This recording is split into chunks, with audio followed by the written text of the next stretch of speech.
तारीख है 27 मई 2026 और दिन है बुधवार। नमस्कार, स्वागत है आपका हमारे चैनल यूपी न्यूज लाइव में। तो चलिए बताते हैं फिलहाल आज की हाइलाइट्स, फिर खबरों को विस्तार से जानेंगे, वो भी बिना किसी देरी के। तो चलिए शुरुआत करते हैं। सीएम योगी का विपक्ष पर तंज, 2.5 करोड़ की कार से आए 45 रुपए का गमला चुरा ले गए। जब शिफ्ट मिस हो सकते हैं तो नमाज क्यों नहीं, बकरीद पर भाजपा सांसद का बयान।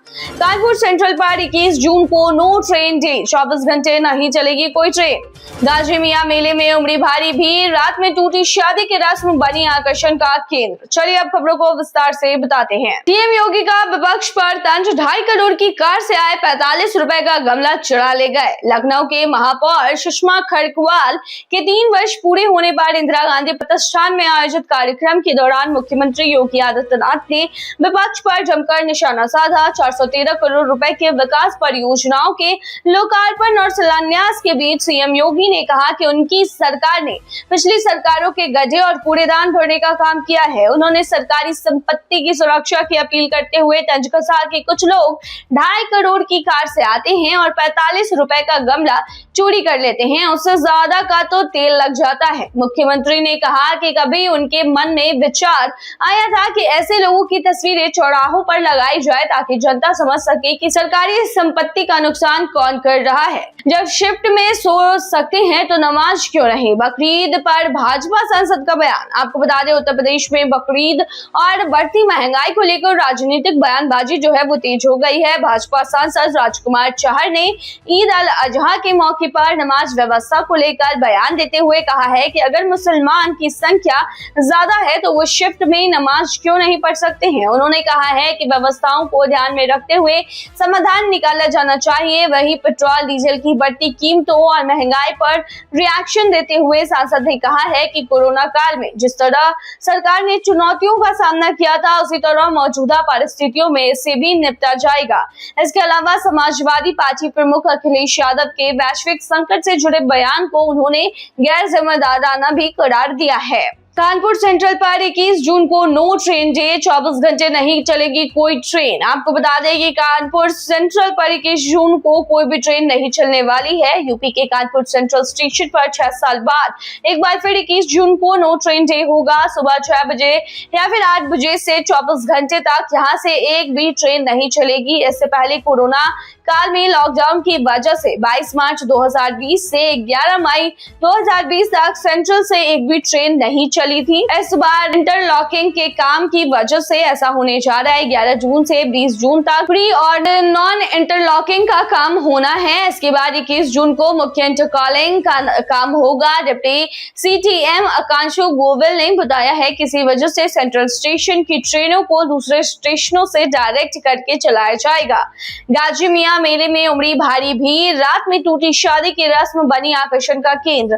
बता दें, वाराणसी में गांजी मियां के मेले में सोमवार को पूरे दिन जश्न और धार्मिक रस्मों का माहौल बना रहा। पूर्वांचल के कई जिलों में बड़ी संख्या में श्रद्धालुओं और जियारतमंद मेले में पहुंचे।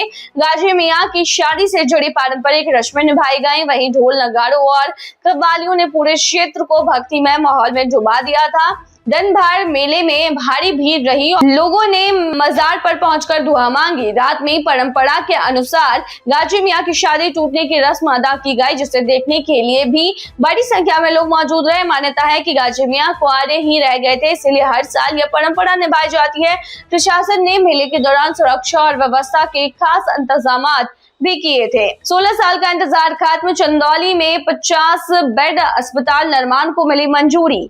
बता दें, चंदौली जिले के चहनिया क्षेत्र के लोगों के लिए बड़ी राहत की खबर सामने आई है। करीब 16 साल से अधर में लटकी 50 बेड वाले अस्पताल की मांग पूरी होने जा रही है। अस्पताल निर्माण कार्य को आखिरकार हरी झंडी मिल गई है, जिससे इलाके के हजारों लोगों को बेहतर स्वास्थ्य सुविधाएं मिल सकेंगी। लंबे समय से स्थानीय लोग और जनप्रतिनिधि इस अस्पताल के निर्माण की मांग कर रहे हैं। अब प्रशासन की मंजूरी मिलने के बाद जल्द ही निर्माण कार्य जो है वो शुरू होने की उम्मीद है। लोगों का कहना है कि अस्पताल बनने से इलाज के लिए वाराणसी और दूसरे शहरों पर निर्भरता कम होगी और मरीजों को समय पर सुविधा मिल सकेगी। चंदौली में ट्रैफिक नियम तोड़ने वालों पर कार्रवाई, 535 वाहनों का चालान, 11 लाख जुर्माना। चंदौली में यातायात नियम तोड़ने वालों के खिलाफ पुलिस और परिवहन विभाग ने बड़ा अभियान चलाया है। बता दें, कार्रवाई के दौरान दौरान 535 वाहनों का चालान किया गया और करीब 11 लाख रुपए का जुर्माना लगाया गया। जांच अभियान में बिना हेलमेट, सीट बेल्ट न लगाने,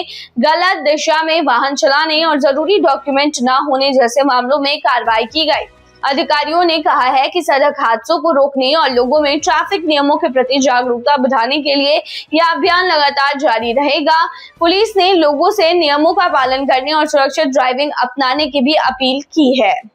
मेरठ में भांडाफोड़ रिश्वतखोरी का जूनियर इंजीनियर और चालक 1 लाख लेते गिरफ्तार। मेरठ में एंटी करप्शन टीम ने बड़ी कार्रवाई करते हुए राजकीय निर्माण निगम के जूनियर इंजीनियर और उनके चालक को 1 लाख रुपए की रिश्वत लेते हुए रंगे हाथ पकड़ लिया है। आरोप है कि ठेकेदार के बिल पास कराने के बाद रिश्वत मांगी गई थी। शिकायत मिलने के बाद एंटी करप्शन टीम ने जाल बिछाया और चालक के जरिए रिश्वत की रकम लेते हुए दोनों पकड़ लिए गए। कार्रवाई के बाद अधिकारियों में हड़कंप मच गया। टीम आरोपियों से पूछताछ कर रही है और मामले में आगे की कानूनी कार्रवाई की जा रही है। Delhi Varanasi bullet train corridor से जुड़ेगा आगरा, सफर होगा सुपरफास्ट।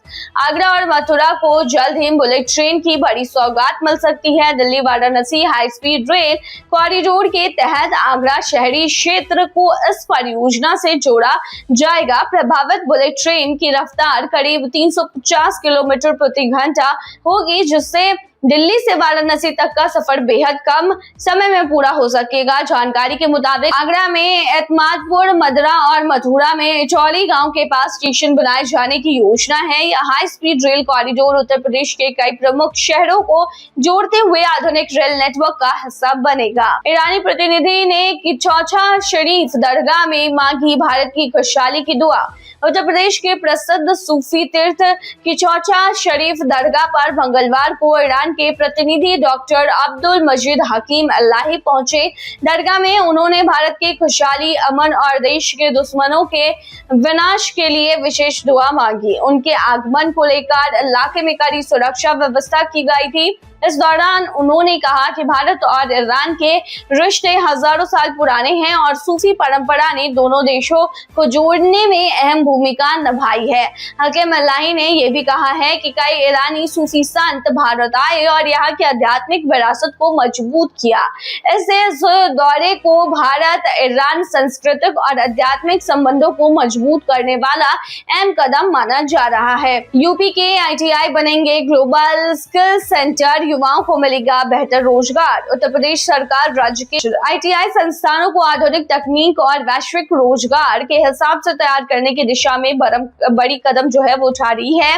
बता दें, सरकार ने टाटा टेक्नोलॉजीज और डेलॉयट के सहयोग से ITI को सेंटर ऑफ एक्सीलेंस के रूप में डेवलप करने की योजना बनाई है। इसके तहत छात्रों को AI, रोबोटिक्स, ऑटोमेशन और इंडस्ट्री आधारित नई तकनीकों की ट्रेनिंग दी जाएगी, ताकि युवा देश ही नहीं बल्कि विदेशों में भी बेहतर नौकरी हासिल कर सके। सरकार का टारगेट है कि यूपी को देश का बड़ा स्किल हब बनाना है, जिससे रोजगार के नए अवसर पैदा होंगे और उद्योगों को प्रशिक्षित कार्यबल भी मिलेगा।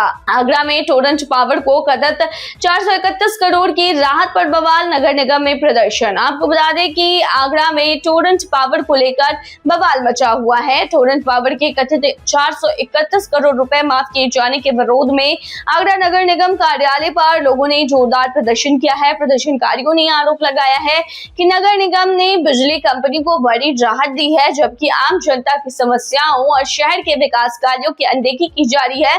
लोगों ने नारेबाजी करते हुए फैसले की पारदर्शी जांच की मांग उठाई। प्रशासन में प्रदर्शन में शामिल लोगों का कहना था, कोरोना काल में आम उपभोक्ताओं को बिजली बिलों में राहत नहीं मिली, लेकिन अब कंपनी के करोड़ों रुपए माफ किए जा रहे हैं। प्रदर्शनकारियों ने चेतावनी दी है कि यदि मामले की निष्पक्ष जांच नहीं हुई तो आंदोलन को और भी तेज किया जाएगा। तो बता दें, ये थी तमाम जानकारी। अगर आपकी कोई भी क्वेश्चन है या फिर कोई भी क्वेरी है तो आप हमें कमेंट सेक्शन में पूछ सकते हैं। हमारे चैनल को सब्सक्राइब करना बिल्कुल मत भूलिएगा। तो धन्यवाद।